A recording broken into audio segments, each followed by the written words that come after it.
Here's something that changes how you think about relationships. You can make more friends in 2 months by becoming genuinely interested in other people than you can in 2 years by trying to get other people interested in you. That's not poetry, that's psychology. And it's the foundation of everything that follows. The first year I shifted to face-to-face fundraising full time, I had a breakthrough that seemed to come out of nowhere. I went from being solid, middle of the pack, hitting my numbers, to leading the board. Week after week, my sign-up rate kept climbing. My average donation was higher. My retention, the percentage of donors who kept giving month after month, was the best on the team. My manager pulled me aside and asked what had changed. And honestly, I didn't have a good answer at first. I was using the same script, the same opening, the same close, but something was different. It took me a few weeks to figure out what it was. I stopped caring about my numbers, not in the sense that I didn't want to succeed. I still wanted to hit targets. I still wanted to do well. But somewhere along the way, I'd shifted from trying to get signups to genuinely wanting to understand the people I was talking to. I'd become interested, really interested, not as a trick, not as a way to get them to like me, but because I'd realized something. Every single person I talked to had a story worth knowing. The retired teacher who spent 40 years in the classroom, the young couple who just got back from traveling the world, the widow who walked up to the booth wearing her late husband's cardigan. Every person I spoke with was a window into a life I knew nothing about. And once I started to see it that way, once I genuinely got curious about who these people were, everything changed.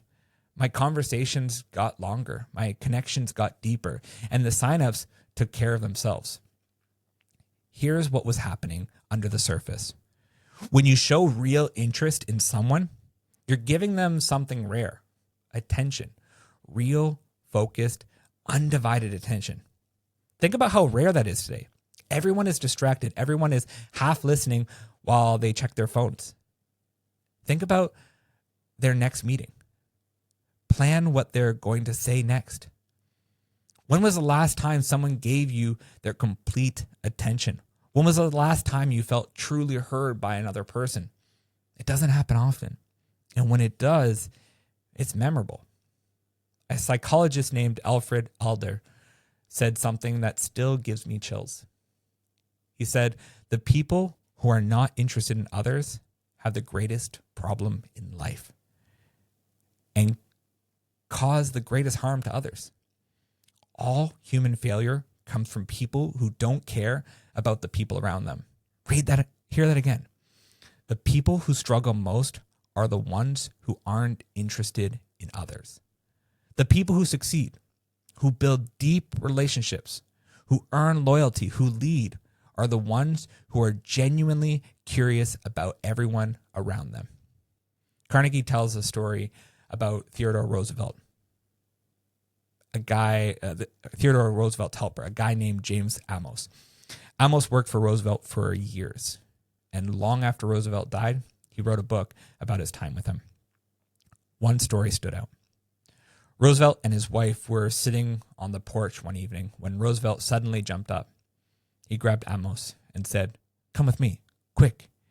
He led Amos across the yard, pointed up into a tree, and showed him a small bird that had been calling. "Look," Roosevelt said, "listen to that." And they stood there together, the former president of the United States and his helper, watching a bird. Why does this matter? Because Roosevelt didn't have to share that moment with Amos. Amos was staff. Back then, that kind of closeness wasn't expected, but Roosevelt felt genuinely interested in people, all people, not just the powerful ones.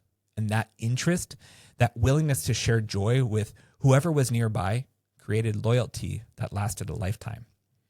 Amos would have done anything for Roosevelt, not because of his title, not because of his power, because Roosevelt saw him, really saw him.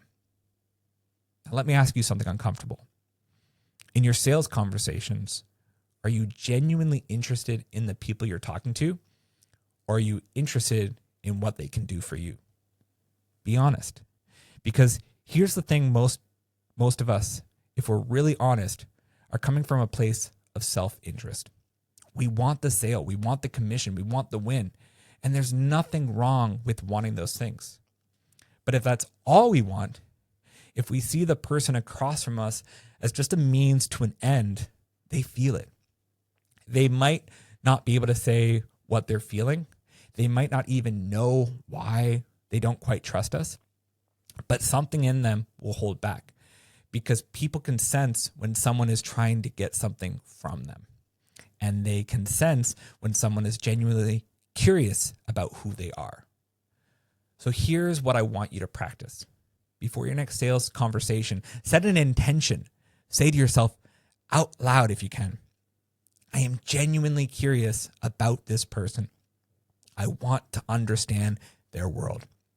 And then during that conversation, look for one thing that has nothing to do with the sale.